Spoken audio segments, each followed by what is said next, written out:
Yo, what's going on, everybody? Welcome back. It is a brand new episode of Liam's First Look. And this week on the show, we're going over UFC Vegas 82. And it's headlined, of course, by a middleweight matchup. That's right. You heard me right. A middleweight matchup featuring Paul the Bearju Craig. And he is now down at middleweight for the second time, taking on Brendan All-In Allen, who has been a staple in this middleweight division quite some time now in the UFC and rattled off 5 straight wins of his own to really cement himself atop this middleweight rankings. So very interesting stuff. I'm excited to get into it with everybody. Thank you for your patience. Started just a little bit late today.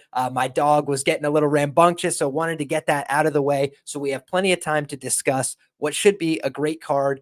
We've got 13 matchups, I believe, scheduled as of right now. We already lost one, unfortunately. My guy, Cesar Almeida, cashed as an underdog on Contender Series, but unfortunately, he's pulled out of his matchup with Christian Leroy Duncan due to an injury. I believe he's going to be undergoing a surgery of some kind. So unfortunately, he's out, meaning that we are now down one matchup, but still plenty of great fights to discuss. So without further ado, why don't we start off on First Look like we always do? And we're going to break down the first fight of the night. We're going to kick it off with the main event, but I'm going to just let you guys know off the rip. If you're new to the show, welcome aboard. I appreciate you being here, but my First Look is not my most informed take of the week. I definitely come back with more thorough research done later on in the week when I have a more well-formed opinion. But what I wanted to do is early on in the week, after I've gotten to work, breaking down some trends, breaking down some of the early information, just giving you guys some early thoughts, and then getting after it in terms of my research over the course of the week and really shoring up my opinion. So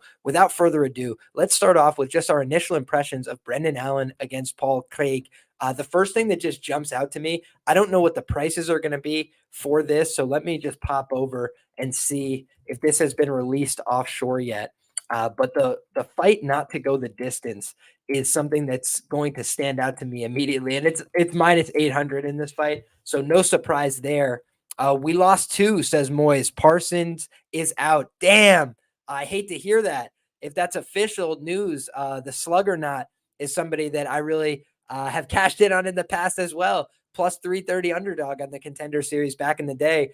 But that's unfortunate to hear. So we could be down 2 matchups, but I haven't seen official word of that. I'm going to pop over to Twitter and see if there is official word that this matchup with Jonny Parsons has been canceled. However, I can confirm that I had heard independent rumors that he was going to be pulled off the card, unfortunately, as well.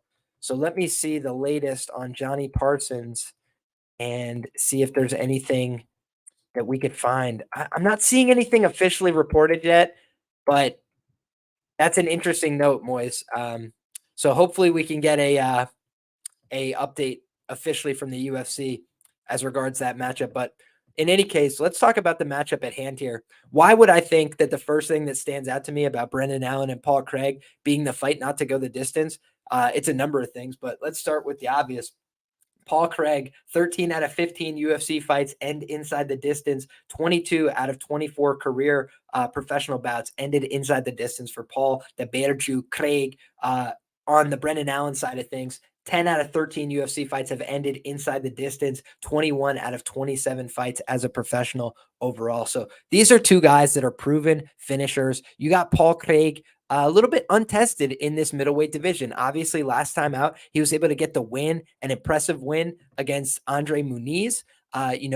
And Andre Muniz, unfortunately, is a guy that's got a lot of skills on the floor, but he does not have the cardio to go at this UFC level for the hard 15-minute pace that it requires. And we've seen that against both of these guys, as a matter of fact. Common opponent between these 2, and both of them are less credentialed than the Brazilian Jiu-Jitsu, both obviously black belts, high level, but you see that the level gap was still there. It's just that Andre Muniz is unable to sustain that kind of pace and cardio. So when you start to force him to wrestle, grapple at a high pace, when you start to put damage on him, maybe it doesn't go so smoothly. And unfortunately, that's just been the case. We saw that with Paul Craig last time out. He's a big guy for this division at 185 pounds. He was a guy that was very successful with a limited skill set at 205 pounds. You got to remember, Paul Craig has maybe the best list of wins at light heavyweight, for a guy whose primary skill set is just pulling guard, having a really sophisticated guard attack. and a ground game that's lethal. You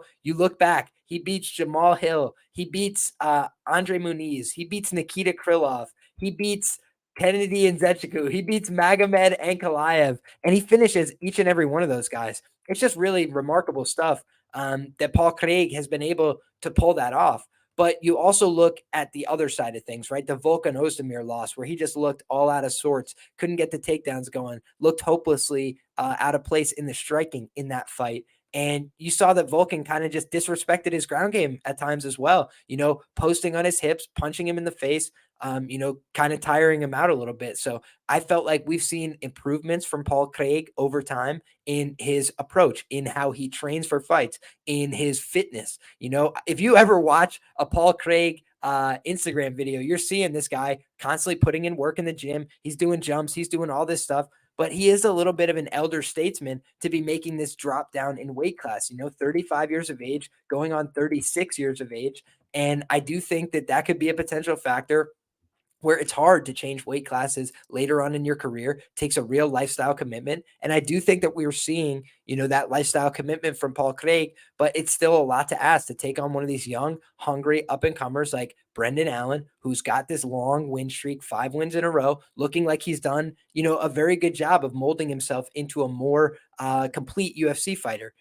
Let's look at Brendan Allen's run through the organization, because it starts off back in the Contender Series 2019. He beats Aaron Jeffrey, a guy who's still relevant in other organizations, who's still been putting together a pretty solid career for himself outside of the UFC. And you look at that win, it's aged okay. Kevin Holland, a guy who's went down to the welterweight division, obviously, but he was able to submit him there in the second round, kind of expose that ground game of Kevin Holland after some dicey moments early. If you guys remember, Kevin was able to take his back, put him in some danger. Brendan Allen showed some composure, showed some toughness, worked through the bad positions, and then was able to out-grapple his opponent in that spot. I thought that was an impressive win, to kind of break through in the UFC. And, that's a tough debut. A lot of people would have lost in that spot, I feel like, and he was able to go out there and get the win. So great job. Shout out to John in the chat, says like and subscribe. I really appreciate you for saying that, brother. We got a bunch of people rocking with us live. I appreciate each and every one of you guys trying to get this in before Monday Night Football and some other distractions, and trying to get this out a little bit early on in the week so people have a chance to take in the information and do with it what they will. I always say, whether you're with me or against me, tail fade or indifferent, I appreciate you being here. I appreciate the support, and thanks for rocking with us. But back to the career arc of Brendan Allen, he goes out there and he rattles off some wins. Tom Breeze, guy who was pretty unreliable in the UFC, but very talented overall, very skilled. And, he's had a couple close fights with good guys. So nothing to sneeze at that he got the win there via TKO in the first round. Got the Kyle Dawkins win, earned that one. Tough decision, tough fight there. But then you look at the Sean Strickland fight, right? And I believe that was a catch weight. Let me just pull this up. Catch weight at 195 pounds. So Brendan came in there, I believe, on short notice as well, taking on Sean Strickland, very closely lined fight. And Sean just beat the absolute tar out of him. If you guys go back and rewatch that, it was a classic Sean Strickland performance with a lot of pressure, kind of like that Abus Magomedov fight where he just keeps turning it up, getting in his face in exchanges, making him throw, making him miss. And then ultimately, I just think it was, big bank take little bank, a guy who had a lot of experience, who had been there in the fire a lot of times. And I think Brendan was a little overconfident in that spot, and he got beat up, and it happens, right? He was a young man. You go back and look. Let's look at the specifics there. I believe Brendan Allen was just 24 years of age. Yeah, 24. He had not yet turned 25. So he was younger than I am now. And he was out there taking on Sean Strickland when he was 29 years of age, basically already had a lifetime in the UFC, did Sean Strickland. So that was a little bit, of a wake-up call for him, right? He goes out there, he gets the win over Carl Roberson his next time out. But Carl Roberson's a guy that hasn't really borne out at the UFC level. Believe he's dealing with some stuff outside the octagon, so we wish him well there. And then I expected Punahele Soriano to beat up Brendan Allen at the time they were fighting. We've kind of seen Punahele Soriano struggle at this UFC level ever since. I kind of got off the train after seeing that fight. But what we saw in that performance was Brendan Allen just beat him up with body kicks, using his striking to dictate the exchanges. And I kind of thought that Brendan Allen was a guy that was always going to need to use his wrestling and his grappling. And I didn't didn't see how he was going to implement that against Puna, who's kind of built like a house and had that really wide back. And I thought Puna could maybe put him in danger with his power, with the striking. But we saw in that spot, Puna really struggled. And Extreme Couture, took some notes from that, and they were able to turn that around. I tweeted out earlier, Eric Nixick should be a call away for our guy, Paul Craig, if he's trying to beat Brendan Allen, because the two guys that have produced really good results against Brendan Allen in the UFC were Chris Curtis and Sean Strickland, both under the tutelage of Eric Nixick and the guys at Extreme Couture. And both of them were able to put on a boxing heavy pressure performance. And you saw that in the case of Chris Curtis, it was more with that counter boxing, with the power. And with Sean Strickland, it was more of that forward, get in your face, walk you down with pressure and power. Like half power, but basically overwhelm you with a barrage of shots and then turn on the power when the person starts to get overwhelmed. And you saw Brendan Allen's face, get really damaged up in that fight. He got hit pretty hard with some body shots in the fight against Chris Curtis. So we've definitely seen that there's been times he can get hit, he can get hurt, he can get damaged. But then you look at the recent win streak, the UFC kind of gave him that get right fight with Sam Alvey during Sam Alvey's retirement tour in the UFC. And then Jacob Malkoun, he was able to get the unanimous decision win there. But if you guys remember, that was a really close fight, played out within the margins. Let me go back and bring up the UFC stats for that fight.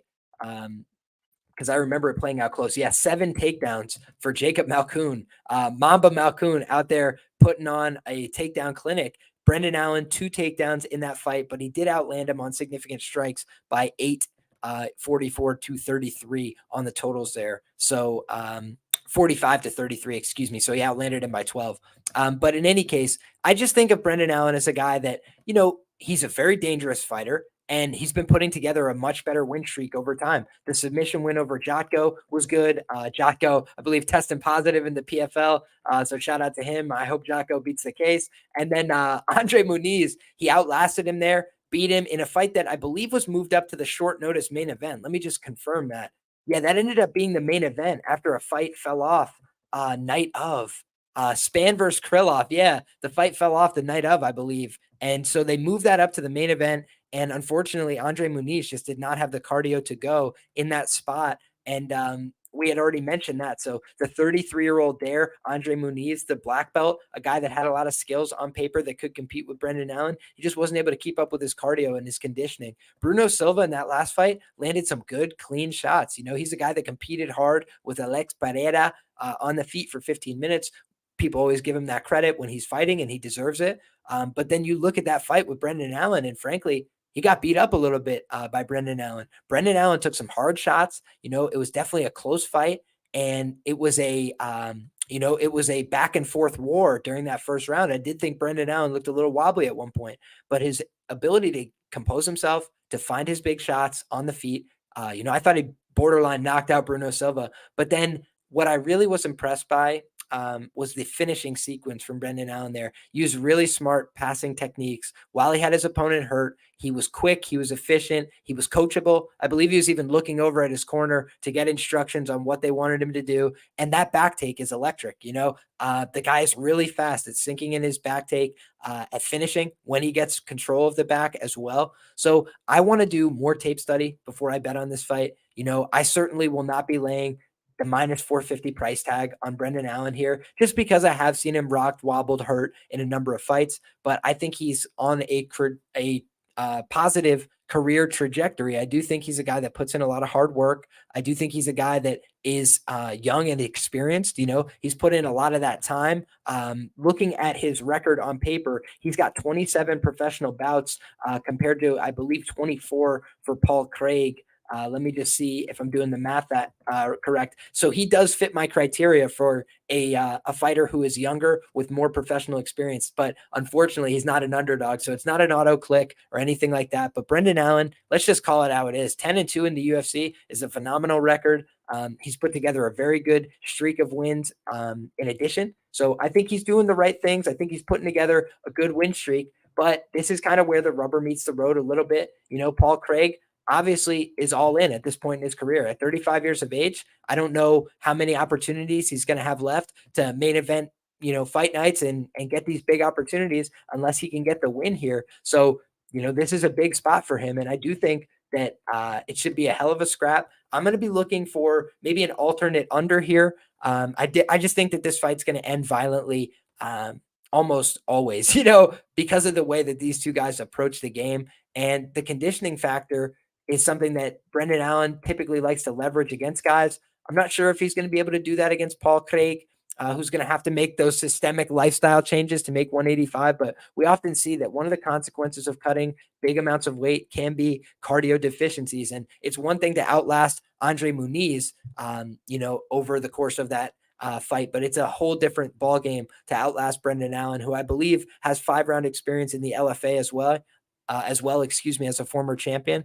I'd have to double check that, but I believe that that's true off the top of my head. So very interesting stuff. I think that this is an interesting point by Bailey in the comments section. And I want to shout out to the very sharp chat that we always have assembled here. I say it each and every week. Cheers to the sharpest chat in the game. Bailey says, ends by KO, got to be a sprinkle. No, wonder what the odds will be. Yeah, it's all price dependent for me, but I do think that the ends by KO could be very interesting here. Two primary grapplers, just like with Sabatini and Lopes last week. That was a bet. The only bet I ended up winning last week. It wasn't a great week for me at the window, but Lopes and Sabatini ends by KO plus 345. You have two guys that are a combined 24-0 to the submission in that case. And yet everybody was expecting that it had to end by sub.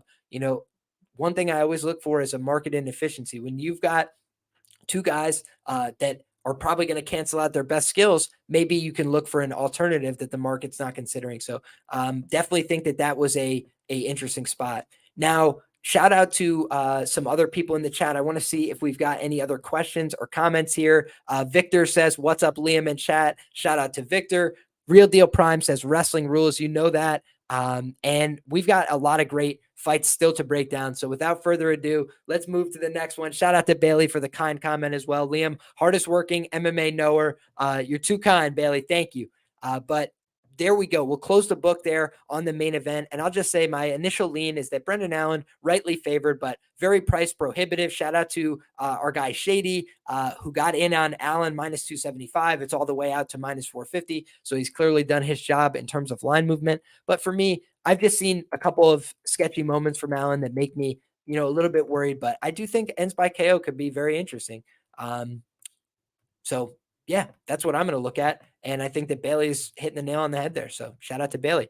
Next up, guys, we got the co-main event of the evening where Jake Matthews is going to be taking on Michael Morales. And shout out to my Action Network colleague, Dan Tom MMA. He does that Jake Matthews impression every time of his father. It makes me laugh. So that's what just came to my head as I was breaking this down. But in any case, we've got Michael Morales here, who is entrenched as a big favorite.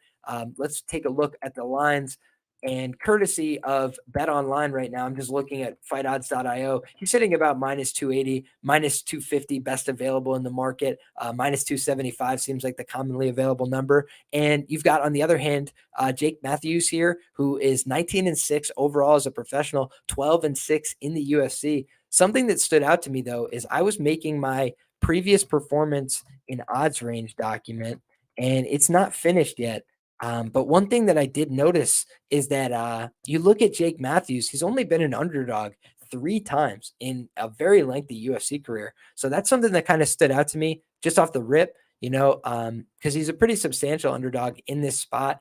I've actually faded Jake Matthews when he was an underdog before and cashed. So it's not like, because he hasn't been an underdog a lot, it means something, everything's contingent on the matchup. But I just thought that was a really interesting note, right? He's had a lot of UFC experiences and he hasn't been an underdog very frequently. For what it's worth, he is 2-1 as an underdog in his previous performances. So that's pretty good stuff. I'm looking back at my own previous bets on Jake Matthews. I've only ever bet one money line on a Jake Matthews fight ever, which was 3.1 units on Sean Brady minus 200 against Jake Matthews. He was able to go out there and get the win. But I do think that when you look at a guy like Sean Brady, he's got very good wrestling, very good grappling, and he just was a really awkward style matchup, I felt like, for Jake Matthews, because Jake Matthews is a guy who used to fight at 155 pounds, and he was taking on a muscle-bound, low center of gravity welterweight who's got a really good takedown and top pressure game. And I just felt like that was going to be a disaster for him. And eventually in that fight, Sean Brady was able to find that 3rd round arm triangle choke. So it kind of played out a little bit to my expectations, but I haven't been one to fade Jake Matthews with a lot of consistency. I bet Jake Matthews by submission against Matthew Semmelsberger. And that was a fight where he ended up on the wrong end of a unanimous decision. He got hurt several times in that fight. He got dropped, if my memory serves. So let's pull up the UFC stats for Jake Matthews so we can talk about this one in earnest. Yeah, 3 times he was dropped by Matthew Semmelsberger. However, we should take into account Matthew Semmelsberger in wins and in losses has a ridiculous knockdown rate. He's recorded 1, 2, 3, 4, 5, 6, 7, 8, 9, 10 knockdowns in his UFC run. So Matthew Semmelsberger is just a knockdown machine. Want to give him that credit as well. But Jake Matthews, he's been on the receiving end of the 3 knockdowns from Matthew Semmelsberger, and he was also knocked down by Akbar Areola back in the day. So he's been knocked down a handful of times in the UFC, but he's been around for a long time. And he's got some, solid performances along the way as well. Wins over Darius Flowers in his last fight, Andre Fialho, the first round knockout, that viral reaction. It was pretty funny. But I also remember tweeting after the Diego Sanchez fight that both of them should be cut, which is brutal. It's a mean thing to say, but I remember saying at the time, just like, if you can't finish this version of Diego Sanchez, what are you really doing in the UFC after all this time? But I just think he was trying to put on a conservative performance. He was on a win streak. He was trying to keep that going. Then he gets the Sean Brady step up. He gets knocked back down in the pecking order. Andre Fialho, he goes out there, he gets the big win. I think he got a little bit overconfident going into that Semmelsberger's fight. He got caught on the chin early, and it's very hard to recover when you've been, knocked down, dropped, and hurt so early on in the fight. Then you look at the Darius Flowers fight, and I think that, some people took the dog shot there on Darius Flowers. 2 guys, very similar age, but Flowers, smaller guy. I think he's cutting down to 155 pounds, if my memory serves. And Jake Matthews just was able to get the win there, without too much issue. So now when he's taking on Michael Morales, Morales is just 24 years of age, young man, again, younger than I am. So hats off to you, brother. Young man out there on the prowl, ready to get after it and scrap. Always love to see it. And he's going to be the bigger fighter here. He's going to have a substantial 7-inch reach advantage. He's also going to have a 1-inch advantage in height. So very impressive stuff.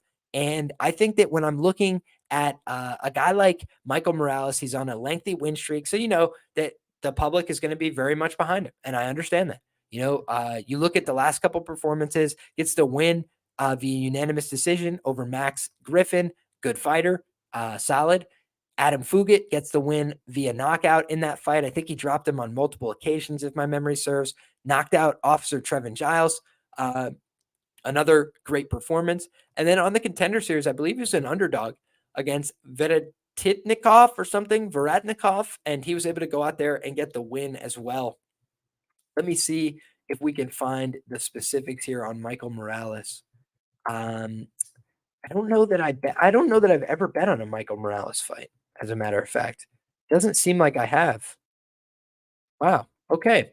So interesting note there. I don't know that I've ever bet on a Michael Morales fight, but the best way to check is that I have bet on a Jake Matthews fight. So shout out to betmma.tips. If you guys don't use it, that's okay.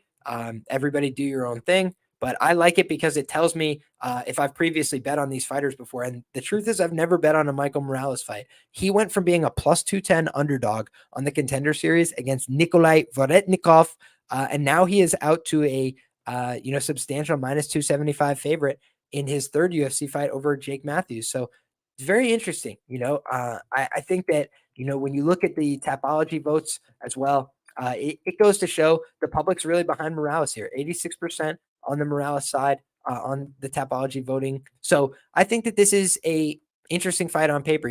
Jake Matthews is a guy that I believe has gone through some interesting personal developments. I think he's taken on a new religion. I think he might be training with new guys. I think he does a lot of different things that maybe he didn't used to. I think he might be more disciplined in his approach these days. So I'm kind of curious to see what we get from Jake Matthews in this fight. I think that Morales is a guy that is probably going to look to play this fight out on the feet. Let me just look back at his record, and let's pull up Michael Morales on Tapology and give him a fair evaluation, because we kind of went through some of the performances on the Jake Matthews side. So Michael Morales, you know, prior to getting into the UFC, he wasn't fighting a very high level of competition or very experienced guys. And so when you look at the one submission win on his record, it shows as a triangle choke against 0-0 Gregoris Cisneros, who's now 5-6 as a professional. So I'm not sure what that really goes to tell us about his ground game. Obviously, the guys that you think could potentially test that would be a Varetnikov, a Fugit, a Giles, maybe even a Max Griffin. So I'm gonna go ahead and look and see what I can glean from the tape about his ground game. But Jake Matthews is a guy that does have some power of his own on the feet, has recorded some knockdowns. Also is a guy that seems to have a tactical approach when he's trying to fight these guys. And obviously he got blasted early by Semmelsberger, didn't really get to see his game plan play out very much there. But I do think that let's look back and see if there is anything that stands out here. I mean, Jake Matthews has not been finished in the UFC via strikes since Kevin Lee back in 2016. So that's interesting in and of itself. He was able to survive that fight with Semmelsberger despite being knocked down a bunch of times. But I don't know if that says more about Matthews or if it says more about Semmelsberger's finishing instinct in that fight. But we do have a guy here in Morales, 3-0 in the UFC. So not a ton of reason to doubt him yet. But at 15-0, he does seem like a very public side. And he does seem like a guy who, with only 3 decisions to his name, with only 1 win by submission, a lot of his wins coming by knockout, seems like a guy that people are going to get, behind here bigly. So I think it's a really interesting spot. I don't have a strong lean here, but if I had to, give a take, I said co-main event, no strong thoughts. Gut says dog or pass / Morales KO. That's how I feel about this. Those would be the 2 ways I'd look to play it based on my gut leans on this fight. So with the first fight, the main event, I had said that the fight doesn't go the distance, maybe some alternate unders. That's kind of my first, gut lean. And the same could be said for the co-main event. I don't have the strongest feelings about a side here, but my gut does says from a money line standpoint, we're looking at a dog or pass. And from a prop standpoint, Morales by KO would be the way I would look to play Morales if I was on his side this week.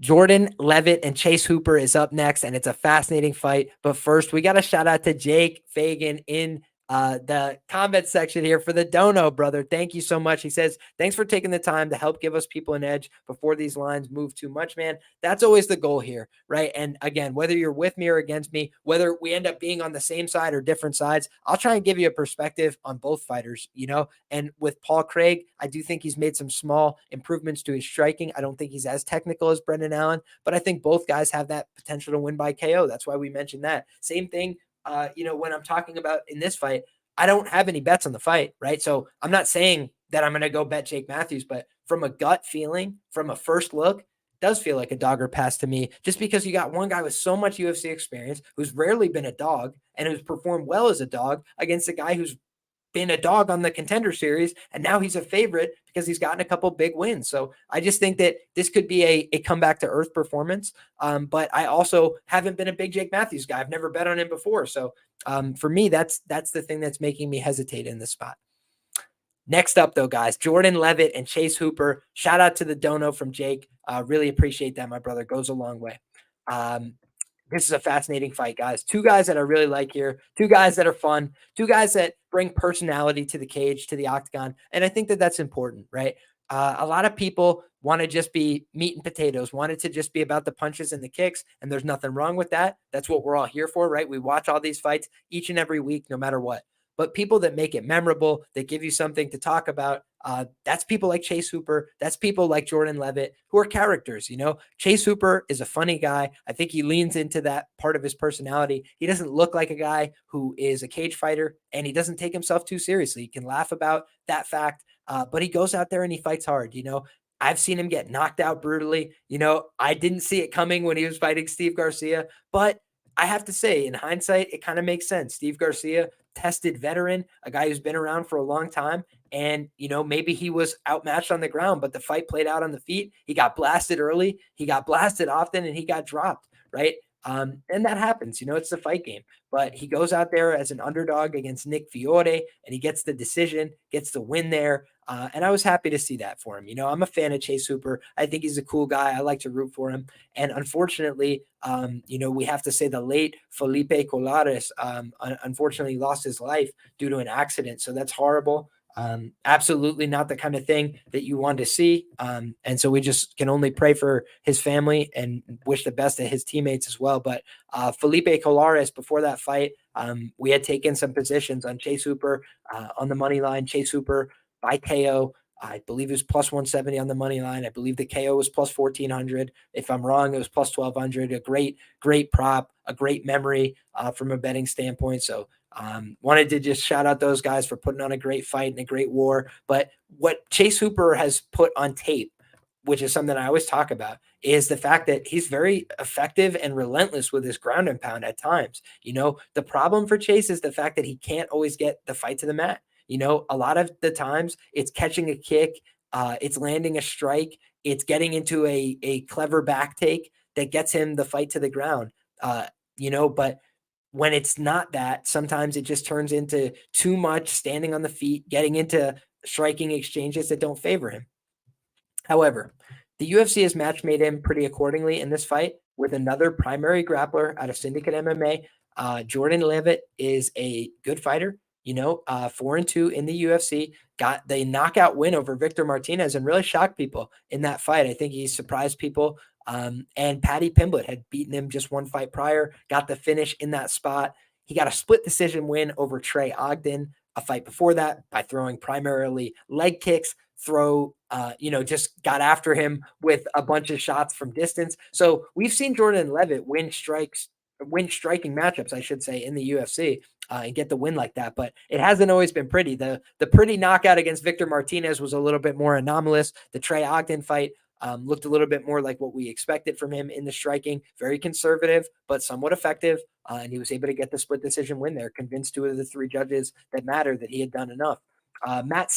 Submitting Matt Sales in the UFC in the year of our Lord 2023 doesn't really tell me a lot. To tell you the truth, but I do think that, hey, he went out there, he had a winnable fight, he did the job, and he delivered. But you look at the Claudio Puelles fight, and Claudio Puelles is a guy who's basically been knee bar or bust in the UFC for most of his wins.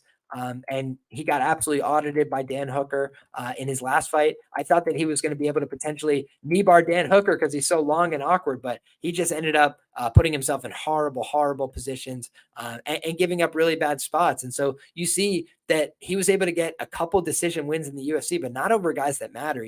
Marcos Mariano, a guy who was 6-5, who I don't believe had a very long career with the company, 7-7 overall as a professional. So I think that Jordan Leavitt is a guy that has kind of, been skating by a little bit. The win over Matt Wyman, the slam, it was awesome. It was cool. But Matt Wyman really was at a position where he probably should no longer have been fighting in the organization, with all due respect. And it just seemed very apparent from the beginning. He got the win on the Contender Series via arm triangle choke. Do I expect him to submit a guy like Chase Hooper here? No, I do not. So for me, this is going to come down to who's made bigger improvements in the striking, who's going to be more effective in those positions. But the ultimate reason that I'm leaning towards Chase Hooper here is I think he has superior cardio. I just look at these two guys on paper and I try and figure out, okay, what could distinguish these two guys? And you've got a guy in Jordan Leavitt who's 6-1 career to the submission. He's 3-1 career to the decision. He's never been knocked out. And on the other hand, Chase Hooper, he's 4-1 career to the knockout. He has been knocked out, but he's 5-0 career to the sub, never been submitted. And he's also 3-2 career to the decision. So when he's gone to decision, hasn't always gone his way, but he lost to Steven Peterson, guy who was way more experienced than him at the time, had like 15 more professional fights. And Alex Caceres, another guy who's like a BJJ Brown or black belt, who competes in grappling himself, and who's a UFC lifer who's been around for a very long time. So it's a weird fight. It's a crazy fight, But ABCs, they always bet on cardio. And I do think that the cardio points to Chase Hooper in this fight. Paddy Pimblett, I don't think looked like a much better fighter, than Jordan Leavitt. But what happened? Jordan Leavitt kind of just collapsed under pressure in that fight. Paddy kept getting in his face, making it a scramble, making it a war, just trying to keep on him. And eventually he just didn't like the pace anymore. I think he slowed down and I think he gave up. So I think that he's a tough guy and a good fighter, but I don't really have a ton of faith in him this week. So I want to shout out to everybody who participated in the poll, guys. I just dropped my notepad, so I got to pick that up. But I want to shout out to everybody who participated in the poll. If you guys haven't yet, please go ahead and do so. It's still live in the chat as far as I'm aware. And you guys should be able to put in who you think the parlay buster is going to be on this main card. Before the show, I can report back that we had the majority of votes on Chase Hooper. So y'all think Chase Hooper is the parlay buster? Hey, minus 245 may be so, because his performance as a favorite has not been admirable. 3-2 as a favorite for minus 2.2% ROI. So that is something that I'm definitely going to take into account. But here's the other thing, guys. Jordan Leavitt, 1-1 as a UFC underdog, minus 42.5% ROI. Extremely small sample, right? But hasn't looked so good over that sample either. So this is an interesting fight, good scrap, but overall, I'm just going to lean with the cardio and the size advantage here for Chase Hooper. I think that when it comes down to two guys that are both talented on the mat, he's beaten a bunch of black belts, and he's done it mostly by outlasting them, beating them up on the ground. This is interesting. Pick'em says Leavitt is a man and Hooper is a kid. Simple as that. Fair enough. I think that that's interesting. Why should Hooper win? I believe he has superior cardio, and I believe that he has good ground and pound. So I think if he's able to extend this fight, to make it a dog fight, and to get on top of Jordan Leavitt in extended exchanges, I think he's going to land ground and pound that turns out to be meaningful, and I think he's going to get to good positions. So that's how I feel about it. But again, if the tape tells me otherwise, I'll come back to you guys on Thursday and say, hey, I gotta own the loss on this one. But I just think that when I'm looking at this matchup, when I'm looking at these two guys on paper, I've liked what I've seen from Chase Hooper from a development standpoint. He's almost 25 years of age. I tried to fade Josh Fan because he had flipped in odds. And because he was 22 years of age, but he was able to recover from bad shots and keep coming forward. I'm not comparing the two in terms of skill, but I just mean to say Chase Hooper is at a point where he's got a lot of professional experience, relevant professional experience. So I'm not saying that I'm backing him at minus 245 here, but I'm going to wait and see what the KO prop is on Chase Hooper because I have bet it in the past and it's been really wide. And I'm going to look to see what the ends by KO is as well in this fight. Because again, you got two guys that are very credentialed on the mat, on paper. And while Jordan Leavitt has been submitted before, I think that, if Paddy Pimblett had preferred to go for a TKO there, I think he could have TKO'd him as well because of fatigue. So that's just the way I feel about it. And I'm going to look to see if I could potentially capitalize on a big number there. And we'll see how it goes. But again, please participate in that poll. If you guys have thoughts, let me know what you think and who you think is going to be the parlay buster. And go ahead and fire it off in the chat as well. Let's see what else. I want to make sure that we give some credence to the chat here. And shout out to Harry, who just left a very kind comment. Says, hello, Liam. Great show so far. Thank you very much, Harry. I appreciate the kind feedback, my man. And we'll try and keep it going in a very fun and productive way. So Pick'em says, yeah, Hooper's making improvements, but he looks like a high schooler. Hey, looks can be deceiving, my friend. I swear Chase has the most reactionary lines in MMA. That's also very true. And here's the other thing, guys. I just want to point out one last trend before I move off this Chase Hooper fight. I'm a Chase Hooper guy. I bet on Chase Hooper in the past. I like Chase Hooper. I've only bet on him as an underdog 3 times. I bet on him. I am very plus money on Chase Hooper fights, but I do recognize that he's a lot easier to get behind as an underdog than as a favorite. Hooper by KO at plus 350 is disgusting, but if I can get ends by KO at plus 300, that's probably the way I'll look to play it. And honestly, Leavitt by KO is like over 10-1. And how do you beat Chase Hooper? I mean, you put hands on him, right? He's a very tough guy. He is very willing to take damage. We've seen that a bunch, but he also takes a bunch of damage, right? He just gets hit cleanly a lot of times. So I think that that's important to take note of. In any case, we can move here to the next fight, guys. Should be a fun one where Payton Talbott, the Dana White Contender Series product, is taking on Nick Aguirre. And this is a fight where I definitely have to do more tape study and due diligence. But I know that Dan, the determined Argueta, was able to go out there and take out Nick Aguirre in his UFC debut last time out. And I'm seeing that he's training at Valley Flow Striking Academy with the likes of Saidi Kakramanov and Sergio Pettis and other good guys. So definitely Nick Aguirre is a guy that's trying to put in the work, but he's young in his career, 7-1 overall as a professional, still just 27 years of age in his own right. And he's taking on a guy in Payton Talbott, who is 25 years of age, who's 6-0 as a professional. And he just got that big win on the Contender Series, dominant unanimous decision over Reyes Cortez, but he's also undefeated on the amateur scene as well. So he's riding an 11-fight win streak into this fight. And he's a very dangerous guy. Comes on strong as fights go on, makes his reads in the striking, and then throws to the body, to the legs, to the head, mixes it up with his targets, mixes it up with his attacks and his weapons, uses his hands, uses his feet. And he's got a lot of good, ability to land in succession, land in combination. So I think that there's a lot of good stuff. There's a lot of good stuff about Talbot. However, he's a huge, massive chalk favorite here. Let's take a look at the current lines. Minus 575, according to DraftKings, minus 607 on the market average right now. So Talbot is definitely a very popular side, according to the market this week. And let's just look at what he opened according to Bet Online, which is typically a house that opens a lot of these lines. Open minus 550. Now he's out to minus 850 on Bet Online. So a lot of money coming in on the Payton Talbot side. And again, I understand it. 1-0 on the Contender Series, 3-0 in Uriah Faber's A1 Combat organization.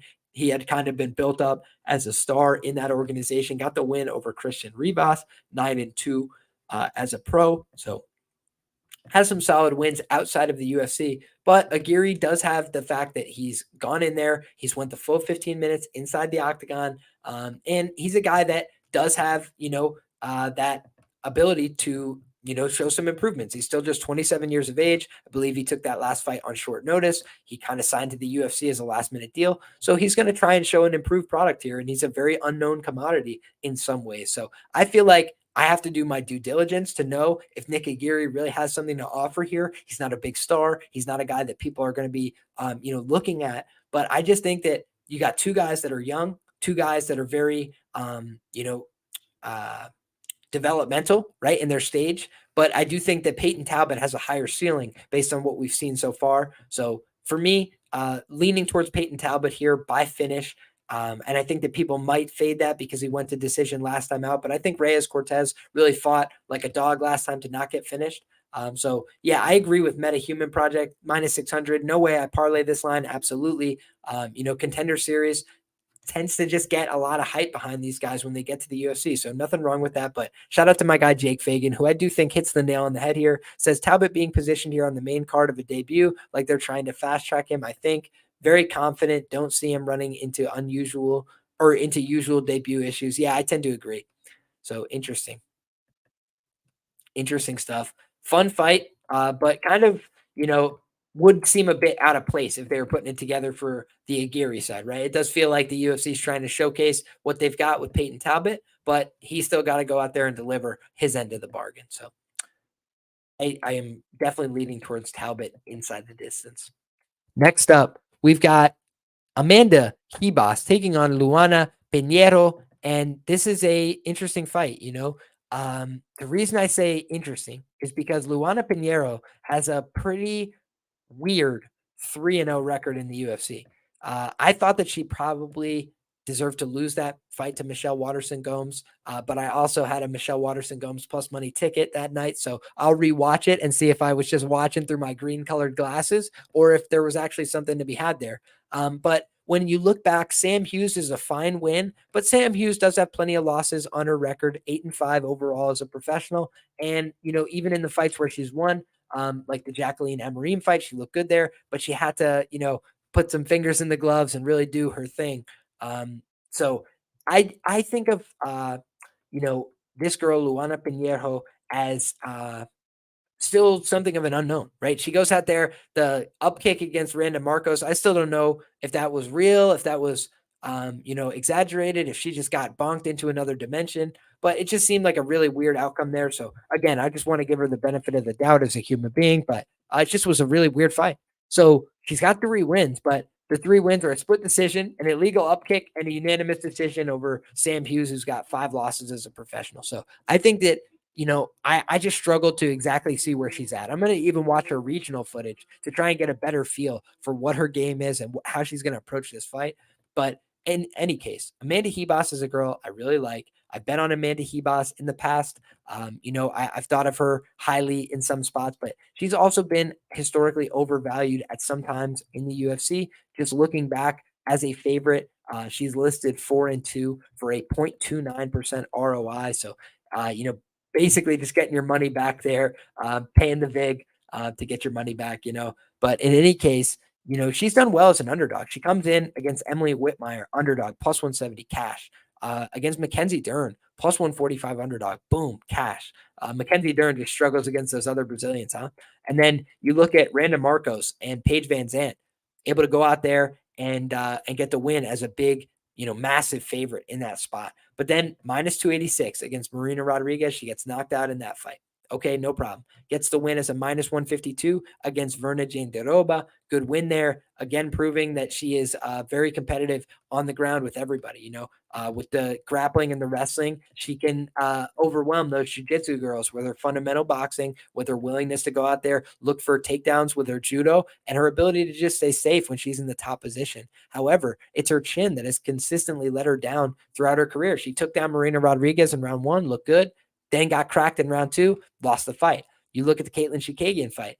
I thought she won that fight, to tell you the truth. I bet a lot of money on Amanda in that fight. And that was the fight where I just said to myself, maybe she's not aggressive enough. She had a lot of top time. She had a lot of dominant positions, but she wasn't throwing enough ground and pound. So when it got back up to the feet, Chookagian was able to steal rounds by just walking her down with some pressure and then going, and it just bothered me because Amanda, I felt like was better than that, but she's historically so undersized for the division.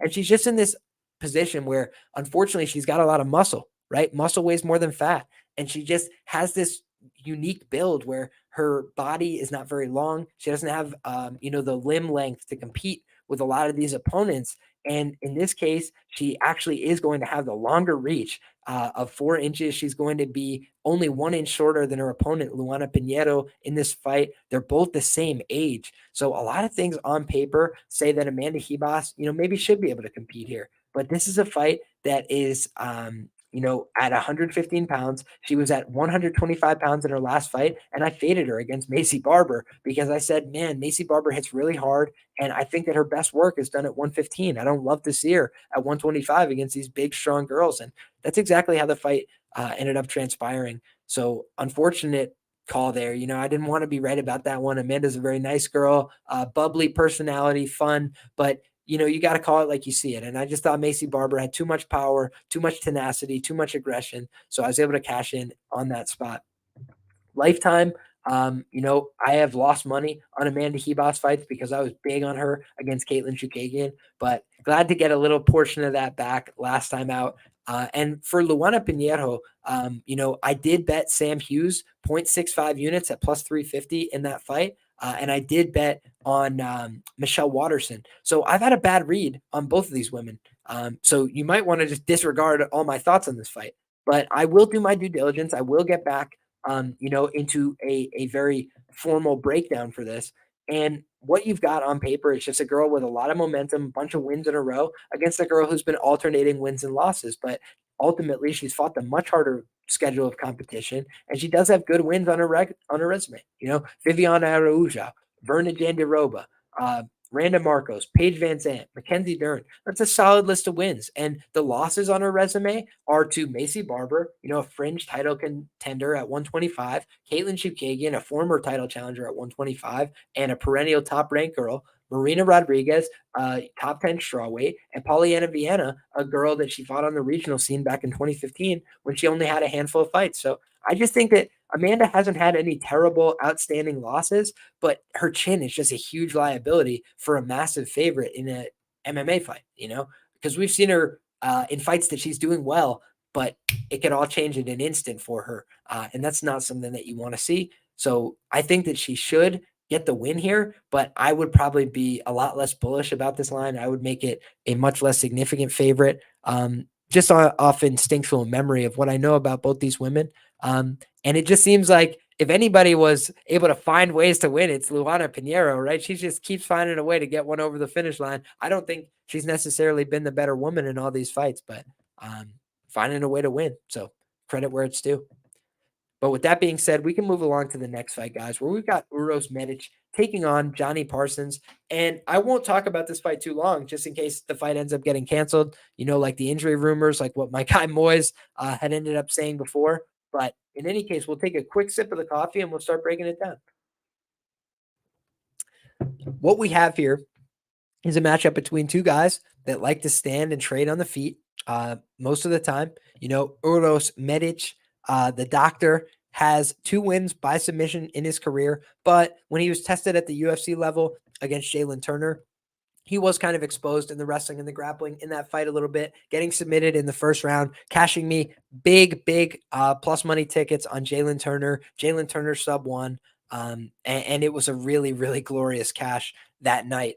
I have made over 10 units of profit betting on Uros Medic fights. I bet him bigly as an underdog, plus 120 against Omar Morales, and I bet Ailin Turner as an underdog for a smaller amount against Uros, as well as a submission prop and some of the other submission. I bet twice, plus 700, plus 900. Fight not to go the distance, I bet many times. So I just love that spot for violence. I love that spot for Ailin Turner as well.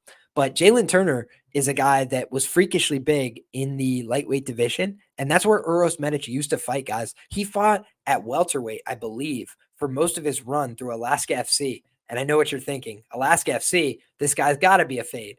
Most of the time that's true, but there are still tough guys from Alaska.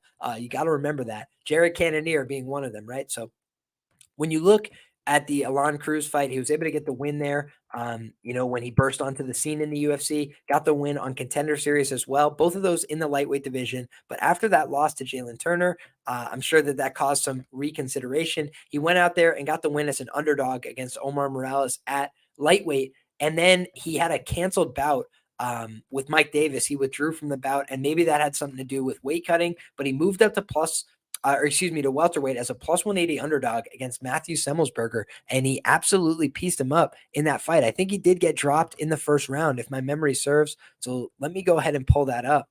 Semmelsberger did drop him, but Uros Medic outlanded him 69-52 on significant strikes, got the only takedown of the bout, and finished him via round 3 TKO. So he made a successful debut in this welterweight division and looked good doing so. But against the slugger knot, you got to keep that chin protected, man. You do not want to be exchanging unnecessarily with a guy like Jonny Parsons, because just look at what he's produced in terms of results. He's 9-3 overall as a professional, and 7 of his wins have come by way of knockout, including his most recent win, a TKO2 over the perennially chinny Danny Roberts. And if you guys remember the lead up to that fight, they were able to scare me off betting the slugger knot. And the reason being is because the slugger knot had been out. He had taken a long time from that Contender Series fight. He withdrew from a fight with Michael Gilmore because he was dealing with brain problems. He was dealing with some injuries, and I didn't like to hear that, right? And I was a little nervous going into that fight with Roberts. I was like, man, is he not going to look like himself? Is he going to look like a shell of himself? And at the end of the day, he ended up looking very good in that spot and getting the win, getting the TKO, and kind of beating up on Roberts. Let me take a look at the stats for that fight. So we've got Jonny Parsons landing 2 knockdowns against Danny Roberts, 63 significant strikes to 44. And those 63 significant strikes were all within the first 7.5 minutes of the fight. But I think that Shady is hitting the nail on the head here. Danny Roberts, not the best UFC fighter, not really a high level of competition. So it was a little bit of a, get well spot. Welcome back to the UFC. And they tried to let him into the UFC with an easy matchup against Michael Gilmore as well. So they've tried to do him some favors, it seems like. He is a guy that is fighting out of Syndicate MMA. I believe he also has cross-trained a little bit with Sean Strickland and some of these guys. You see him in the video of the 3-on-1s against Sean Strickland, if you guys know what I'm talking about. But in any case, I do think of Johnny Parsons as a guy who's technical in the stand-up, who's got some good striking, but he's been knocked down by Solomon Renfro on the Contender Series. He was almost finished in that spot. And I thought that decision easily could have went to Solomon as well. I thought that plus 330 was obviously the side on Johnny Parsons. It was a super close fight. I was happy I bet it. But at the end of the day, you just got to call it how you see it. And I thought it was a very close fight. It was well within the margin. And if I lost, it would have been a good bet that didn't come through. And I think that when I'm looking at Johnny Parsons in this fight, I'm a little bit concerned because I'm worried he's going to get pulled from this fight due to injury. I'm also worried that the line could just be a reflection of the fact that, he could be coming in here a little bit compromised. But overall, Uros Medic has a body type that I think is just going to give him a ton of problems. Uros Medic, big, long, awkward guy. And I don't think he's going to do the Danny Roberts and just stand in front of him. He comes from Anchorage, Brazilian Jiu-Jitsu, according to Tapology. And I think he's cross-trained at King's MMA. I think he's tried to get in some work on his grappling. And when you look at a guy like Uros Medic, I just think that he's got striking to potentially lead to that club and sub type of opportunity. But I also wouldn't be surprised if we saw him try and take his opponent to the mat in this fight, bring Johnny Parsons down, kind of level out the playing field a little bit, and just weigh on him. So overall, my lean here is towards Uros Medic. He's a big chalk favorite, but I think he's going to get the job done. And I do think that if the line continues to blow out, if it's over 3-1 or something like that, maybe I get involved on the other side. But I also want to clarify if there's any injuries to be worried about, because if there are, then I'm happy to pass on the fight. But Uros Medic by sub could be a contrarian play this week. I'm not sure. And if it is, then I may end up getting involved that way. It does seem like everybody expects Uros to win by KO. And I just think that he could win either way, I suppose. And I also think that if it ends up being a multiple knockdown affair, maybe these two guys brawl it out to a fight of the night decision. I don't see that as being extremely likely, but last time out, he finished Semmelsberger with like 2 minutes left on the clock, I think. So could have easily went to a decision there, and I think he would have won. But it also would have been a fight where he got dropped, himself. So interesting scrap, but leaning towards the Uros Medic side. And now, guys, we are on to the prelim headliner, which has been canceled. Cesar Almeida and Christian Leroy Duncan not going to be duking it out on Saturday night. Unfortunately, I was leaning towards an underdog play on Cesar Almeida, but he is hurt. He is not going to be able to make the walk on Saturday. So hopefully we find a replacement for Christian Leroy Duncan, and we'll see what we make of that matchup at the time. But in any case, we've got Nikolas Motta taking on Trey Ogden to lead off the prelim card. And I just want to say, as we get going here on the prelims, if you don't mind, guys, drop a like on the video, helps other people find the stream as we're going live here, and get subscribed to the channel if you enjoy talking about MMA, because that's what we do here each and every week. So thank you for that. But in any case, Nikolas Motta is back in the octagon. He's taking on Trey Ogden here, and Trey Ogden, Samurai Ghost. I can't believe that's his nickname. That's insane. That's awesome. And then Nikolas Motta, Iron Nikolas Motta is his nickname. Two guys here that are on the wrong side of 30 now. Nikolas Motta approaching 31 years of age. Trey Ogden, 34 years of age. His birthday is going to be right around fight time, as a matter of fact. And he's going to be the taller fighter here. He's going to have a slight reach advantage as well. And Nikolas Motta, is not a guy that I normally think of as a standard type of favorite in the UFC. Looking at the line here is a minus 130. And I just think he's very susceptible. He's got some skills, no doubt about it, but he's got 4 losses via knockout as a professional, 1 loss via submission. So all 5 losses coming inside the distance, which is a little bit concerning, a little bit of that killer be killed type of style. In terms of decisions, though, he's 4-0 in fights that go the distance. So judge-friendly style, perhaps. You look at his UFC run. He beat Cameron Van Camp via knockout. And Cameron Van Camp, I believe, has moved on to bare knuckle fighting.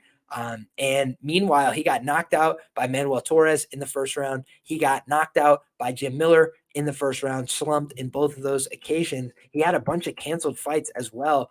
Motta injury when he was supposed to fight Hadzovic in 2021. Canceled due to injury when he was supposed to fight Van Camp in 2021. And Miller tested positive for COVID-19, canceling another rescheduled bout. So interesting stuff. He kind of had a hard time getting a fight booked, beat Joseph Lowry via decision on the Contender Series.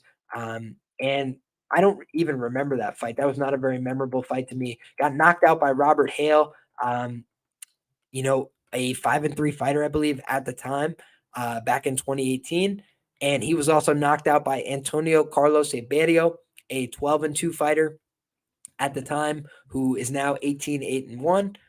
So again, not a horrible fighter by any means, but got submitted in an exhibition bout on the Ultimate Fighter Brazil by Glaico Franca, got submitted by Claudio Marcentino. Apologies, small font here. But in any case, 31 is the wrong side of 30. Yeah, it is in fighting. And I don't mean it in a bad way. I don't mean like, oh, he's spent or something. I just mean the right side of 30 is younger than 30. The wrong side of 30 is older than 30.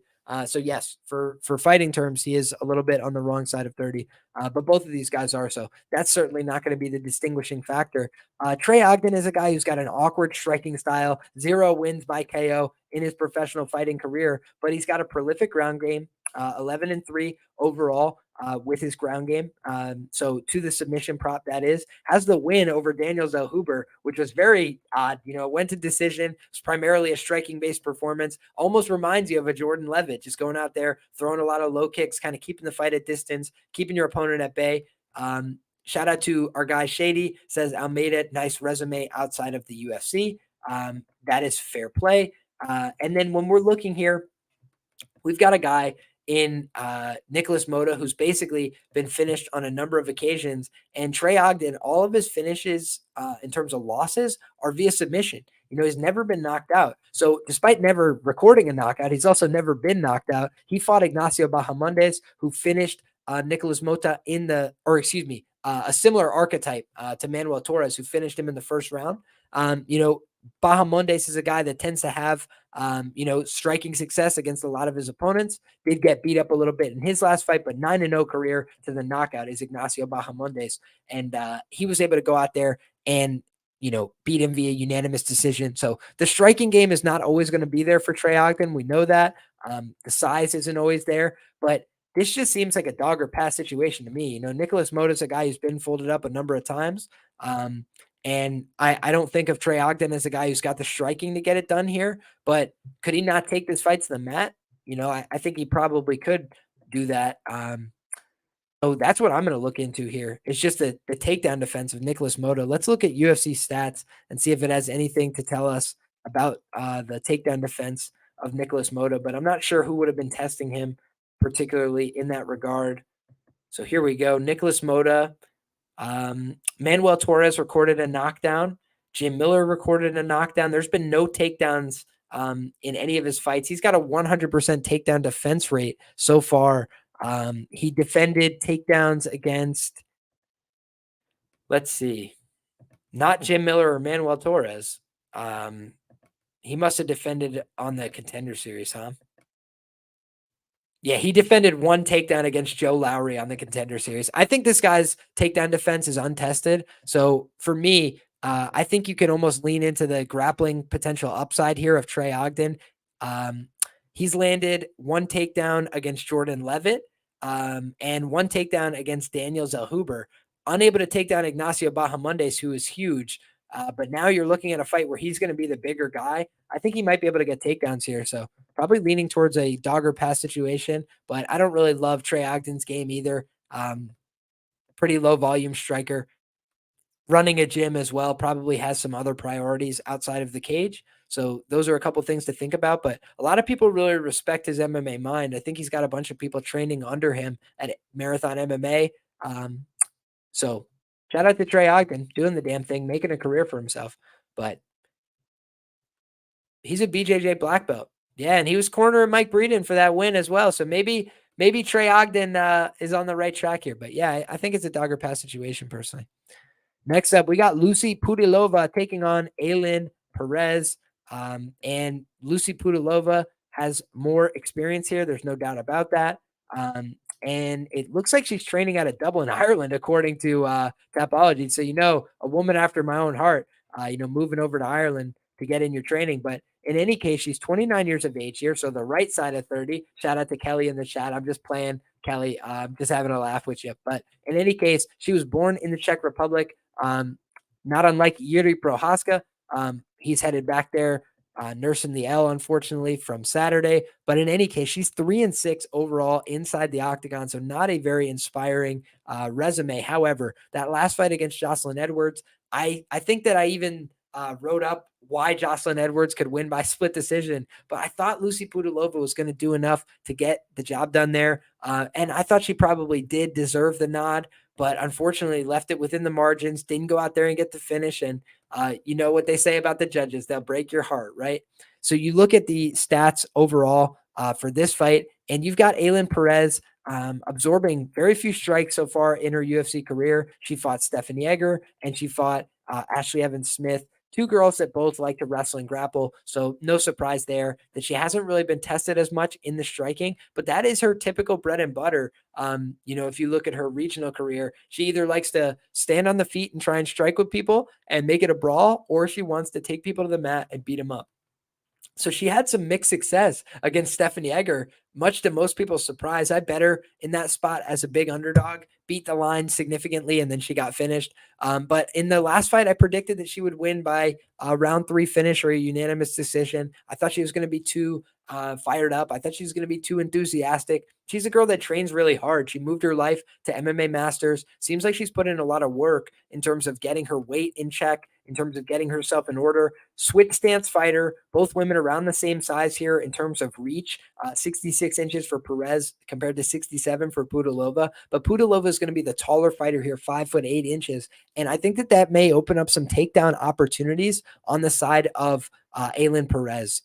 She's entrenched here as a pretty significant favorite for a girl that doesn't have that much experience at this level. But I do think that she is also a girl that has some, upside long term, in terms of how she works. I don't think that Ailin Perez is a future world champion necessarily, but it says that her affiliation is with the Goat Shed, according to Tapology. I'm going to just pull that up because I don't believe that that's the case.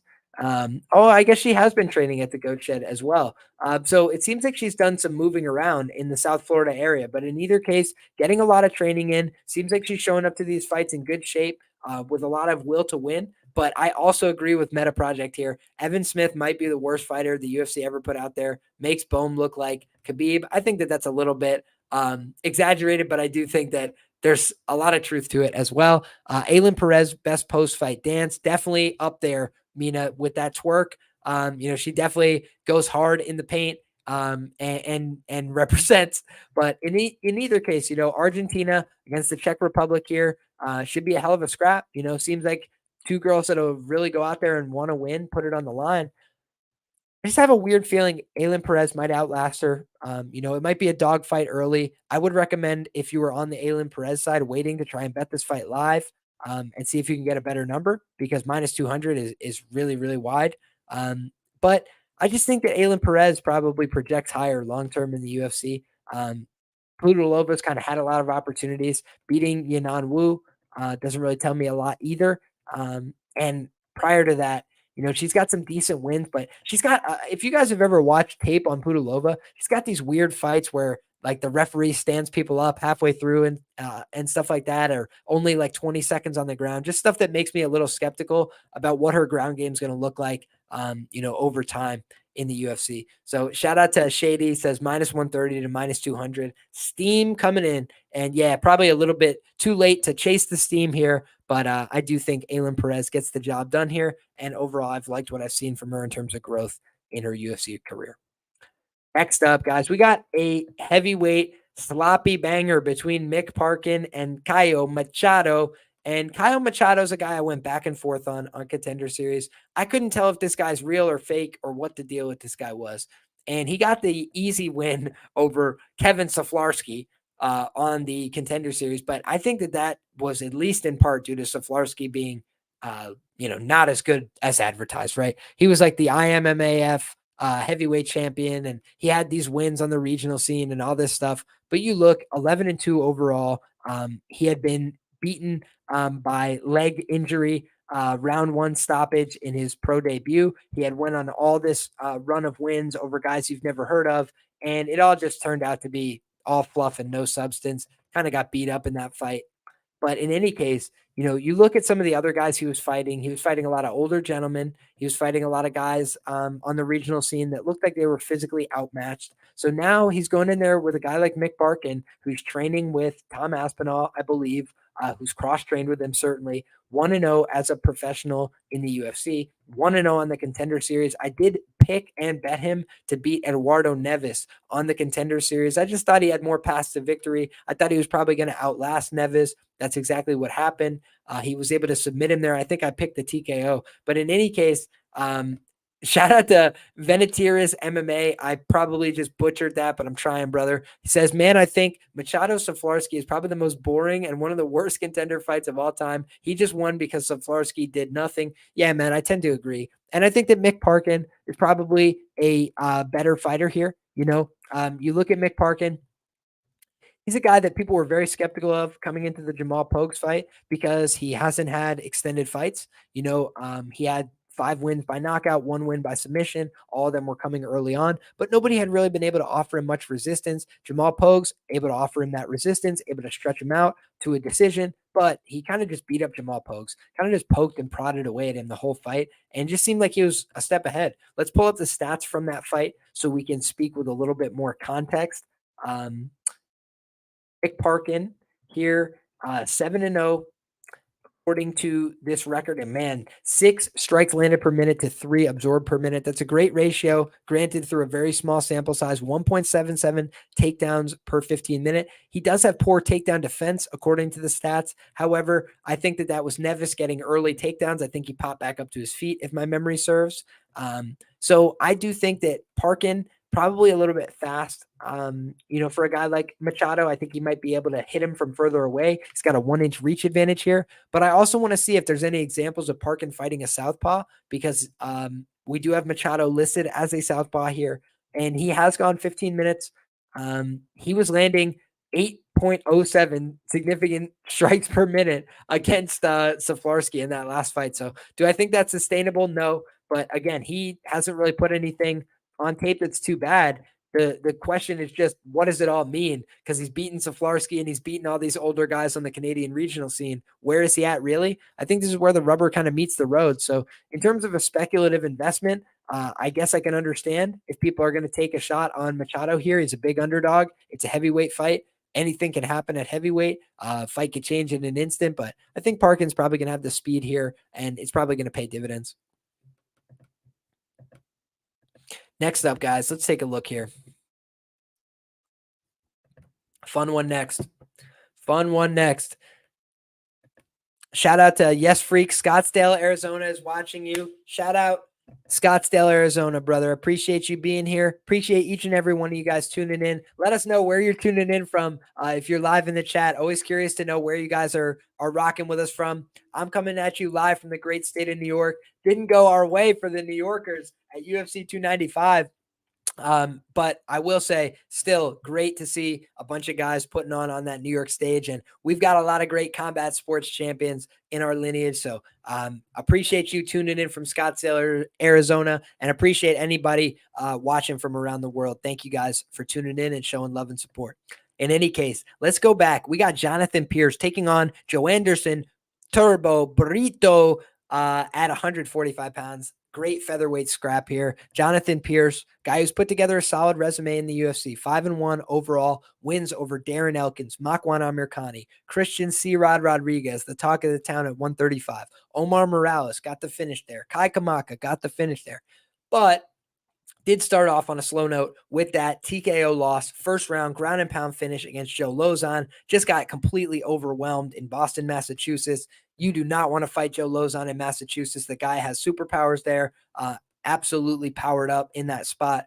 But you look at the fact that a guy like Joanderson Brito is 15-3 overall as a professional. He's a very good fighter, very sound skills. You look at his loss, he kind of did the same thing, came in with a win on the Contender Series. Then he suffers that first UFC L, right? The UFC jitter loss. Both of these guys have one. Bill Algeo did not get the finish, right? But he did get the win. Outlasted him, out hustled him, outgrinded him, took him down. And I bet on Joanderson Brito in that spot. And I was surprised, right? I just thought, man, Bill Algeo really showed up, fought hard for the full 15 minutes, brought the cardio. And I think Brito was a little bit overconfident going into that fight. I think he thought he was going to absolutely finish him in the first round. I think he thought he was going to put him away. I think he thought he had him a couple times, but overall, I think that when you look at a guy, like Jonathan Pearce, he is a really solid guy in terms of what results he's put together. But I also have some questions still about Jonathan Pearce. When I'm looking at the Kai Kamaka win, no longer with the promotion. When I look at Omar Morales, I think he's also been let go from the promotion, but in any case, he's 11-4 overall.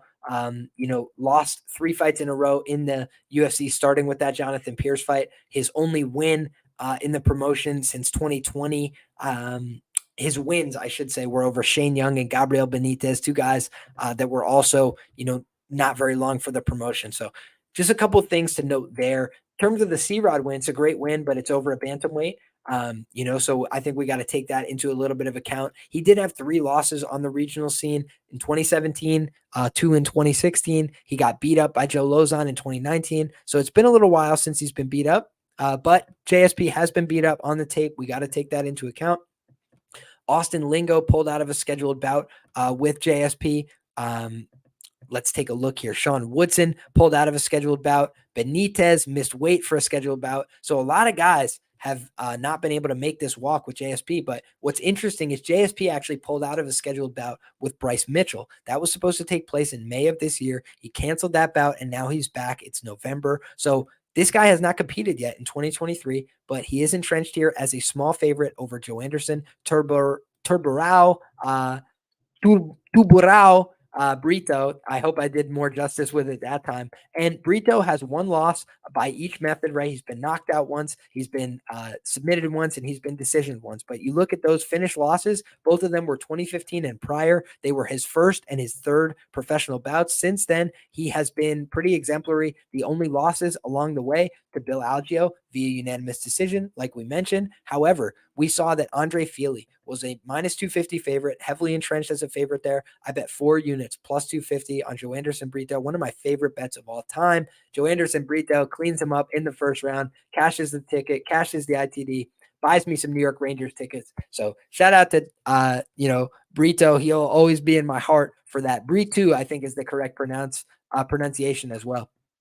But I think that when you look at this fight, this is a guy that went toe for toe in the ground exchanges with Diego Lopes and looked solid, was able to take him down over and over routinely and repeatedly in that fight. And you look at Pearce, I think something that may go overlooked about a guy like JSP, because he's known for being a good wrestler and grappler. And I think all of that is absolutely true. But he's given up 2 takedowns in each of his last 3 fights. Okay. You look at the Makwan Amirkhani fight, gave up 3 takedowns in that fight that ended in the second round. You look at the Darren Elkins fight, gave up 2 takedowns in that fight that went to a unanimous decision.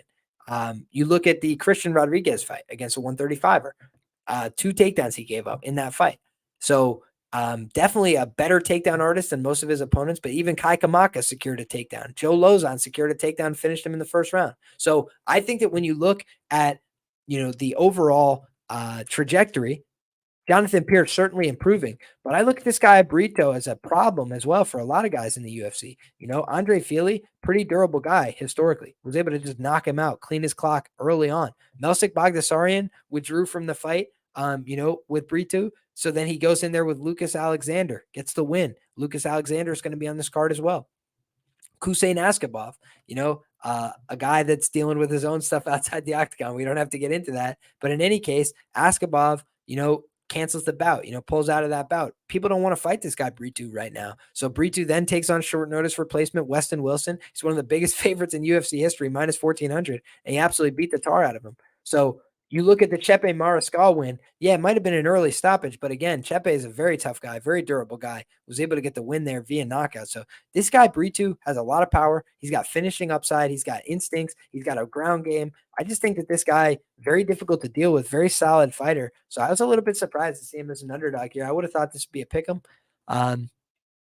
Or maybe even Brito as a slight favorite because he's so explosive, he's so dangerous. But the ABCs do say always bet on cardio. I do think potentially Pearce has the better cardio in this fight, but I also think Brito, he had good cardio against Diego Lopes, and then he looked like his cardio maybe dropped off just a touch in that fight with Bill Algeo. But Bill Algeo is like an iron lung, so Brito got lucky versus Wilson. Wilson had him where he wanted. Fair play, my man. Brito is really good. That KO on Chepe was nasty. I thought Chepe died. Fair play, my man. I just wish him the best. But Brito, definitely a scary guy. JSP won fairly wide against Elkins, but I was in suspense for him getting catched again. Brito in the first has inside chances. Yeah, I agree. And I think that when you look at this is one of the best fights on the card for sure. Shout out to Saga Analysis. I think that's a great point. But I think that Brito is not a slouch grappler either. I think that that's kind of what's going underlooked in this fight is that this guy was a brown belt in Brazilian Jiu-Jitsu and hung exchange for exchange with Diego Lopes. So people should go back and watch that fight. Lopes had him in a couple dangerous situations, but as the fight wore on, Brito was starting to land, get off on some ground and pound, and took him down with those blast doubles, controlled him pretty easily. So I would not be surprised if in round one, it is JSP that ends up on his back against Brito, but Brito might spend his gas if he does that. So interesting. I'm curious to see how he approaches this fight and whether or not he's shored up those cardio deficiencies that we've seen in that Bill Algeo fight. So cheers to that one, guys. Let's talk about the next fight here, where my absolute savior, Canada, Chad Hellinger, guys. I have sung his praises because this guy has made me a lot of money in the UFC. He's got a very small build, right? You look at Chad Hellinger, and he is 5'6", 64-inch reach, 36 years of age, going on 37, going into this fight. So definitely some red flags for our guy, Chad Hellinger. And he's going against a massive individual in the 28-year-old Jose Johnson, 6 foot tall in this bantamweight division. Absolutely massive, 71.5-inch reach as well. So I think that this is a tricky fight for Chad. This is a fight where Chad is going to have to be very smart. He's going to have to be very disciplined in order to win the fight, because you look at Jose Johnson, he's a -210 favorite. And why? Because he's got some power on the feet, because he's got an ability to win some fights by knockout. You go ahead and look, and he's 3-4 career to the submission, 7-1 career to the knockout, and 5-3 career to the decision. Jose Johnson has fought a very tough schedule of competition overall in his career. Damon Blackshear, very good fighter. Mo Miller, very touted guy on the regional scene for sure. Jack Cartwright, an undefeated guy in his Contender Series win. Manny Martinez, a guy who made it to the UFC as well. Ronnie Lawrence, a guy who unfortunately has retired for the time being, but made it to the UFC as well. Pipe Vargas, a guy who was 7-1 at the time as a professional. So I think that overall, Levi Moles even, a lot of really good fighters that this guy's fought throughout the course of his career. No doubt about it. But I think about Jose Johnson, and I just say to myself, for a guy who's a huge favorite, he's got a lot of losses. He's been definitely in a lot of bad situations over the course of his career. And we saw that last time out, guys. Damon Blackshear simply disrespected this man on the ground, took him down, did whatever he wanted, passed to this position, that position, there you go. And then he literally he was like freestyling, like, hey, what should I do next? What should I do next? Boom, twister. I mean, if you're getting twisted in the UFC in 2023, that's a problem. It's a huge red flag, I feel like, about your ground game. Damon Blackshear, good guy, tricky on the ground, but he's 9-0 career to the sub. That is his only submission win, I believe, in the UFC. So he's gone against Mario Bautista, couldn't get that submission. Luan Lacerda, knocked him out. Farid Basharat, he couldn't get that submission. Yusuf Salal, he almost got beat in round 3. Started to give that fight away a little bit. Majority draw in that spot. So again, you just look at him. He's a good fighter, right? But Damon Blackshear has been out grappled before, by other primary grapplers. Pat Sabatini had a tough weekend this weekend, but was able to go out there and beat Damon Blackshear regionally, right? So he's a good fighter. But to just go out there and disrespect this man's ground game so thoroughly, so quickly on the mat, I thought that was a big problem. And, I'm definitely a biased Chad Hellinger fan, right? I like the guy. He said nice things about my YouTube videos before. When I picked him to win on Contender Series against Muin Gafurov, and I bet him all the way on up at plus 295 and plus 300 and plus 320 and all these numbers, right? And then I also have picked him in subsequent bouts. Let me pull up my previous betting results on Chad Hellinger, but I definitely have bet him at least one other time in the UFC. So let's see here. Chad Hellinger, previous betting results. Yeah, I bet him on the prop market inside the distance against Jesse Strader at minus 125 and plus 100. And I bet him as a parlay leg against Jesse Strader as well. And so Chad has done a great service for me over the years, 7+ units of profit from Chad Hellinger fights. So we really appreciate Chad on this show. And here's the other thing. I'm taking my hat off to Chad Hellinger. Why? Because my man just got his black belt, I believe, in the last 2 or 3 weeks. So Chad Hellinger continues to work on that ground game, continues to work on rounding out his skills constantly as a professional. And I love to see that from him. I think he's going to try and implement his wrestling, his takedowns, his ground game in this fight. But he also has solid boxing. He can compete on the feet. He's a tough guy. But I do worry about sometimes the damage that Chad takes. Alatong Haley was able to put hands on him in a decision last time out, was able to land a lot of big shots. Even Jesse Strader was able to put a couple decent shots on Chad in those fights. So, I saw Chad did an interview this week, like a new interview. I want to check that out. I want to hear where his mind's at. Something I had kind of gotten away from was listening to fighter interviews, but I found that I used to get a lot of really interesting notes where I wanted to fade somebody or I wanted to back them based on something they said in an interview. And I know that doesn't work for a lot of people, but I feel like I'm really good at reading people's communication style. And it's a tool that I haven't been using that I want to get back to using because I feel like it used to open up a lot of great opportunities for me. So sometimes fighters will lie to you, right? Sometimes you get led astray by the things that they say, but more often than not for me, I found it helpful. So I'm definitely going to check out that interview. I know that he's dealt with some injuries and some surgeries himself. I just want to make sure that he's coming in with his health at 100% or close to it in this spot. But if he is, then I think Chad Hellinger is the money line side in this fight. I think he's a dog. I think he'll go out there and fight hard for your money. And I think he's hard to put away. So overall, I just lean towards Chad Hellinger being a little bit undervalued in this spot, coming off of a loss. And I feel like, despite getting finished in that fight and looking very suspect on the mat, Jose Johnson is still getting a lot of credit here as a big minus 210 favorite. And I just think that, it's a little bit unwarranted. He's not a bad fighter. He could definitely win the fight. He's definitely got the physical tools and advantages there. But I just think that Chad Hellinger is a plus EV type of, scrapper in the sense that he always looks like he's going to have less of a chance to win a fight than he will. He looks small. He looks like he's undersized. He looks like he can't fight. But then you watch him and he's a dog, man. And he's gone out there and gotten really relevant wins on the regional scene as well. Chad Hellinger beat Brady Highstand. I believe he was able to finish him in a round 3 scenario as well. Yes, he was. So he TKO'd Brady Highstand, split decision win over Muin Gafurov. And then he also got the win over Jesse Strader via finish. So I think that he's put together a better than expected UFC run already. And I'm hoping that he could add to that with a win over Jose Johnson and put that black belt to good use. That would be absolutely insane. Or those big power shots. And shout out to Kristen, who is representing Canada. And she showed up just in time to support Chad Hellinger out of Champions Creed and looking to see if he could get another win inside the octagon. But speaking of guys named Johnson, we've got another Johnson. It's Charles Johnson, Energy, taking on Rafael Estevam. And this is a fight where, plain and simple, guys, I have to do way more tape because I don't even remember Rafael Estevam's fighting style. I know that he got the win via TKO2 over Joao Elias on the Contender Series.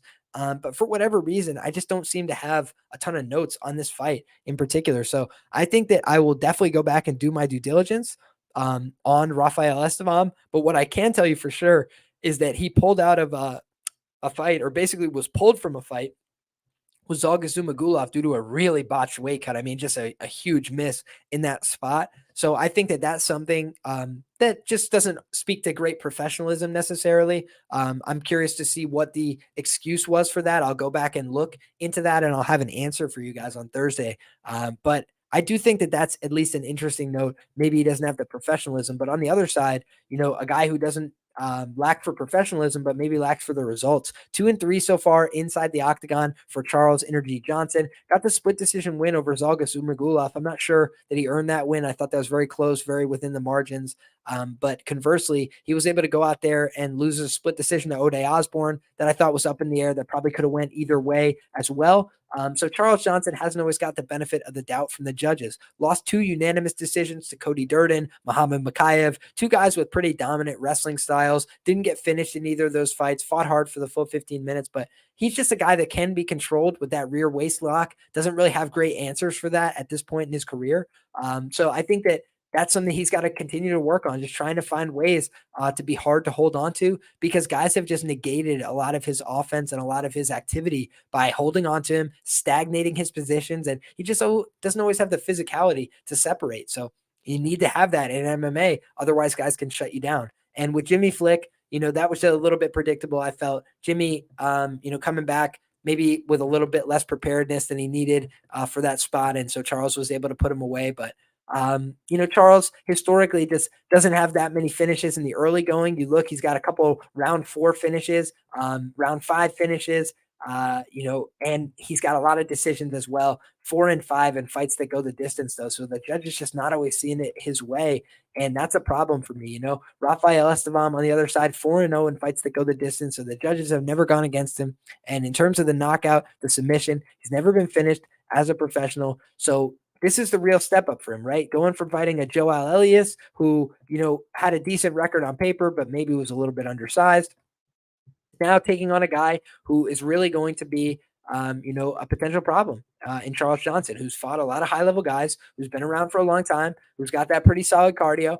But I do think a Nova União product, probably really back up against the wall to make weight in this spot. I think if he misses weight, could be a pink slip type spot for him. But let me just take a look and see if there's anything reflecting a serious training regimen. Seems like he's been training. Seems like he's been putting in some work, but I don't see a lot of partners here. So I'm curious who exactly he's training with. I'm going to do a deeper dive after the stream and before our next conversation, folks. But just wanted to say that Estevam does have a lot of his experience, in terms of the regional scene in Shuto, so I don't know exactly what to make of that. I do think that they probably would have match made him favorably to kind of build him up, get him some wins, get him prepped for that UFC type of transition. But he got the win as well via finish over Felipe Estevez. That's the only loss of Estevez's career. Estevez has since rattled off 3 straight victories in response. So I think that that's interesting, and it does speak to the fact that he can beat quality fighters. He's not afraid to be matched with them at this point, but still Charles Johnson, big step up from where he has been fighting and who he has been fighting. So I think that Estevam, being favored here, which I believe is the case. Let me just double check. Yeah, Estevam's small favorite here. I get it, but I also don't get it. I think that Estevam being a favorite makes some sense. He looks like the more dangerous fighter. I do like to bet on the more dangerous fighter by and large, but he does look like the less proven fighter, and he seems like he's potentially a little unprofessional. So shout out to Dan Hamilton, says James Lynch did a good interview with Charles Johnson. I'll definitely be checking that out, and I really appreciate the shout, Dan. Shout out to James as well. Good guy in the space, and really like the work that he does. I think he's a very high quality interviewer. So somebody that you should definitely be paying attention to in the interview space. James Lynch does a lot of great content. Next up, guys, last but not least, Lucas Alexander takes on Jeka Saragi. And, we've got the 8-3 Lucas Alexander here. He got the win last time out against Steven Peterson, but he also got finished by our guy Joanderson Brito via first round rear naked choke in his UFC debut. Got pulled up on short notice there. Has a win over a former UFC fighter in Jacob Kilburn via injury in the second round. I haven't seen that fight recently, so I can't even remember what the injury looks like in that spot. But in any case, nice enough win there. We'll take our hat off to him. But overall, he doesn't seem like he's fought a very high level of competition. Does seem like he still could be a little bit green, and he has been submitted in all 3 of his professional losses. So the reason that's interesting is here doesn't seem like he's going to get submitted, right? Jekka is technically 4-2 career to the submission, but a lot of his wins via rear naked choke are over, lower level fighters on the Indonesian regional scene. So I do think that, his ground game looked critically underdeveloped in his last fight against Anfield Dubli. They tried to put him against Jesse Butler, but unfortunately Butler was injured, could not make it to the call in that fight. So now he's taking on Lucas Alexander, and this may be a opportunity for Lucas to get his first career win by submission, right? If he's able to take the fight to the ground, if he's able to leverage the fact that he's working with Fusion XL and, a team of good grapplers by and large, maybe he's able to use that to his advantage. But typically speaking, he's a guy that, likes to keep it upright. He has 3 wins by knockout, 5 wins by decision. So a guy that maybe doesn't have the biggest power, but he does have a way to win decisions, keeping it on the feet, outpointing people, and just landing the better shots at distance. And he was able to do that in his last fight.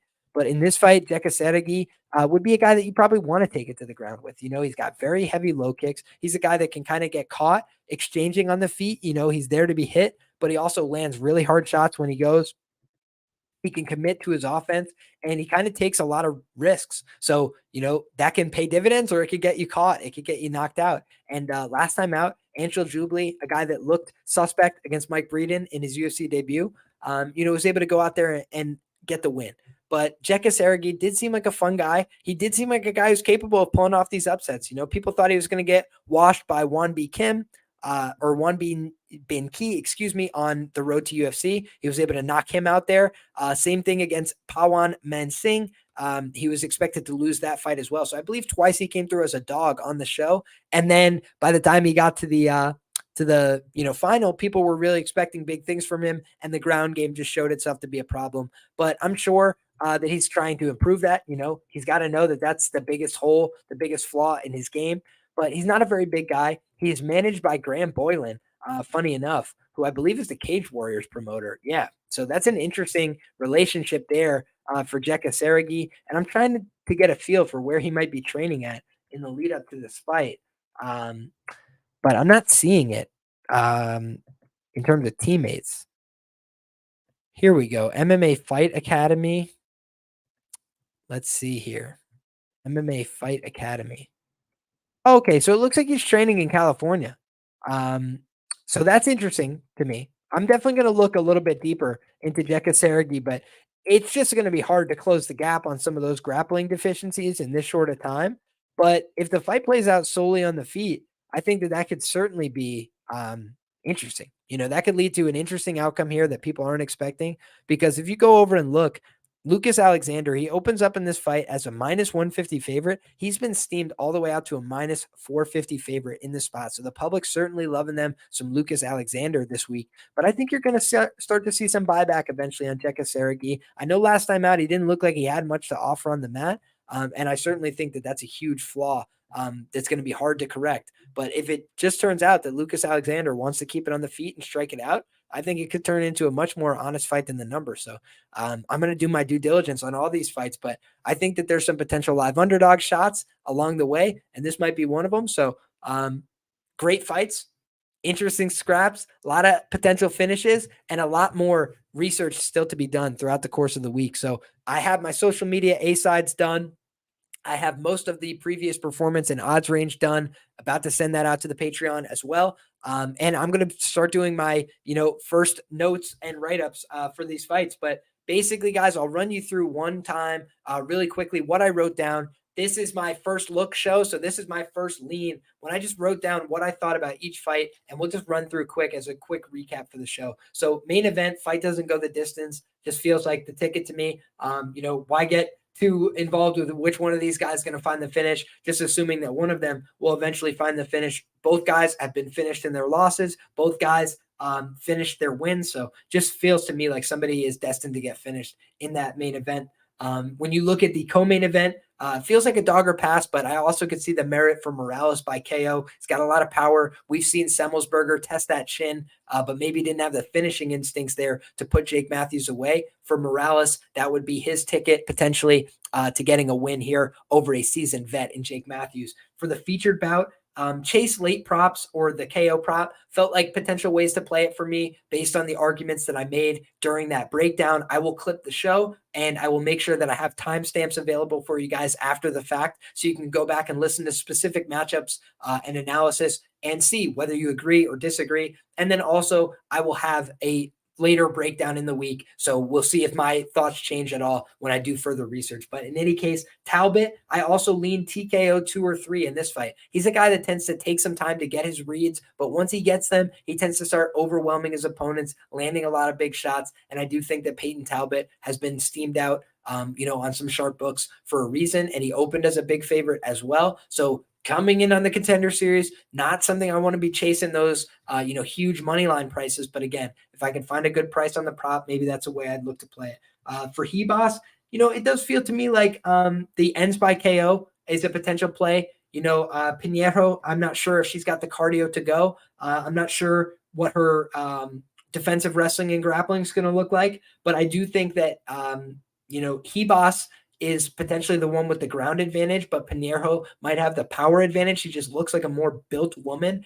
And while Ribas can do a good job outlanding women on the feet at times, her striking defense and her chin leave a lot to be desired. So ends by KO would be something I would consider. And it might be a really good price because it's women's MMA. Parsons, TKO, or split decision kind of felt right to me, but hearing injury rumors and concerns, I might have to throw that out. Medic 2 KO wins as a dog I wrote down, now minus 235. So it could have been an overreaction and an overcorrection, but I also think that the size and the ability to win by submission for Medic were things that I didn't consider at first that I considered more over the course of the day. And then Almeida, money line was what I had written down. And unfortunately that bout has been canceled, but I said that, I'm going to let you guys know what I had about CLD because this could be relevant if he gets a replacement matchup. But I said CLD looked very average and one note against Petrosian, in my humble opinion. And maybe that was UFC jitters. Maybe that was, all kinds of pressure. But I just felt like I didn't like what I saw from him there. And against Almeida, I thought that was going to be a huge problem. So for me, those were some of my thoughts, guys. That's my first look at this card. We've got UFC Vegas 82 on the horizon. Plenty more great content coming out this week. So if you guys are interested in what I have to say about these fights and hearing from great guests that I bring on as well to chop it up with me along the way, then make sure that you get subscribed to the channel. If you don't mind, the couple of asks that I'll make of you as a listener, as somebody that enjoys the show, if you do, please just drop a like before you get out of here. It makes a huge difference for helping other people find the show. Please make sure if you have other people in your life that enjoy fights, that bet on fights, whatever it is, let them know about the show. Say, hey, I really enjoy this because it always helps to find other like-minded individuals. I really appreciate the help in growing the show. In addition to that, guys, if you're looking for an ad-free version of the show, if you're looking for the audio version of the show, you can find it on podcast platforms. Liam Picks Fights presents. I do put out my bets and banter and my first look as audio shows on podcast platforms each and every week. And I try and timestamp those all as well for your convenience. So those are a couple of things that I wanted to mention. And I just want to say, if you're a podcast listener, if you do check it out on there, leaving a 5-star review, super helpful, helps other people find the show. And you don't have to say it if you don't feel it, but if you enjoy the show, if you feel like you get value from it, then I appreciate that support and that help. And then the last thing I want to do is just before we get out of here and close the book on this show, just wanted to recap last week. Wasn't my week. It was a pretty shitty week for me in terms of bets. Like I said, only the one bright spot was the Lopez and Sabatini fight ends by KO, but I also had Yuri. And I had Sergey Pavlovich, and people let me know in the comments section. I always say I got the sharpest chat in the game, and y'all let me have it last week, and I was dead wrong. So I'll always come back to you guys and say, hey, when I get it right, I'll get it right, and I'll keep the receipts. But when I get it wrong, cheers to you guys. My hat's off to you guys as well. The chat was on me that one, and you guys were right. So thank you to everybody who gives positive feedback and also critical feedback. I ask only for your respect in your condemnations and things like that. If I get a bet wrong, I don't appreciate if you kick dirt.